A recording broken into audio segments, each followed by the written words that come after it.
Well, it took me long enough to clean up the place, but more on that in a minute. Hey everybody, what's up? This is Retrokid Reviews. If you're seeing this, this should be out on Monday, and this will most likely be me catch-up content for Toku news that dropped as of Kamen Rider's anniversary yesterday as of this recording. So, in case you can already tell, there's a bunch of stuff I want to get to when it comes to Agito, basically the general vibe so far for Kabuto's 20th anniversary movie, and just the overall press conference as a total. There's going to be some projects I might miss, given that I just came back from a family event with my brother. Congrats to him finally being a firefighter, off screen, long story. So let's get to it. Let's get to Project Henshin. I believe it's Bandai Namco's attempt at making a mobile game. I think international as well here for the West. So if there's a Western release and you are a mobile, I guess, player of those games still, I'll leave a link there in the description for lore and as for all news. Next up, I'm very much up to date, surprisingly, with Kamen Z's post its time jump. So more importantly, I'm gonna have to catch up on getting drivers and any other merch before Myth drops next year, or in this case, next season, a few months. Yeah, they announced this ahead of time. I'm gonna go with a big, hopeful speculation that it's probably magic-themed or something else mythical. So, if anything else, we'll figure out the motif probably later down the road if that has already been leaked. So again, as always, links down below.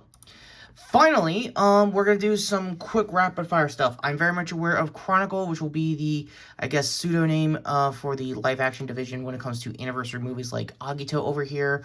I'm also aware that there's an animated division also being in the works under Kamen Rider in general. So hopefully that means there'll probably be more Western adaptations and more dubs, hopefully later down the road if they do more anime. After I forgot the name of the character, but it wants to be a Kamen Rider series. Go to the trailer for that. If it's still in that animation style or still trust that team post that show's ending, yeah, that'd be cool. So, like I said, we're just gonna speed run some stuff I missed on the Agito announcements, just to close out this video.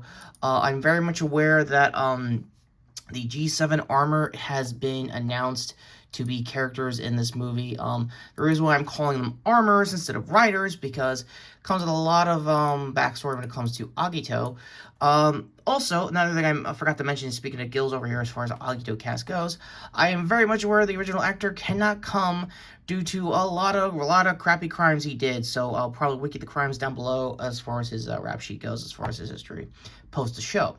As for the G-Armors are mostly known for being a inspiration from Kuga, hence why Agito over the years has been known to be the only sequel series in the Heisei era. So to make a long story short, this is their 7th series. I believe this is the movie-only character that's going to be introduced, and I believe the proper blues you're seeing here is G3X's character coming back in the armor. So again, things may also change. And also, speaking of which, I'm also probably aware that Agito himself might also be swapping around mid-movie in those armors as well, because he did the same thing during Zetz's anniversary year. So as far as not Zetz, ZO, as far as 50th anniversary Rider goes, it was a whole thing back then. So ultimately, these suits look great. Can't wait to see him in action if there's fan subs, or hopefully Western distribution, or hopefully streaming for it later down the road. So that all being said, overall thoughts with the press conference as a whole, great.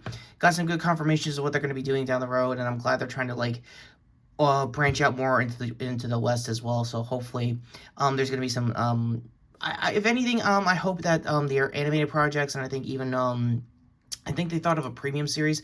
My best guess, premium is going to be mostly a new name for all the V cinemas going forward for Kamen Rider. Again, mileage may vary of how that prediction is going to be for me as far as the news goes.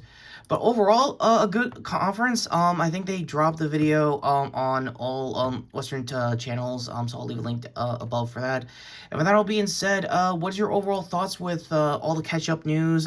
Again, I'm sorry I wasn't around to find all the emblems for the rest of Kamen Rider's are marketing others other than Henshin over here. So again, I'll leave links down below to all the news. And with that all being said, this is a really quick one. Sorry in advance.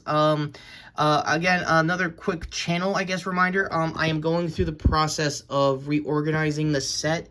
So there is a small chance, wow, it's been a while since it's been this clean. There's a small chance I might do a room tour update video explaining what essentially changed, what's staying as far as the character roster goes for later in the year content. So with that all being said, go to an empty space here to sub the channel, hit the notification bell down below. High point this video if you are a mobile subscriber, and go to me trying to figure out which G3 is going to be G7 as far as the armors go. To the end cards to finally see previous video, which is obviously my Ready or Not double reviews last week. And other hand, over here-ish, if there's a figure, I need to get back someday. Long story short, to my shorts playlist with my things I missed for those said Ready or Not movies. And until next time, I'm Retrokid here saying a very happy 55th anniversary to Kamen Rider, and more importantly,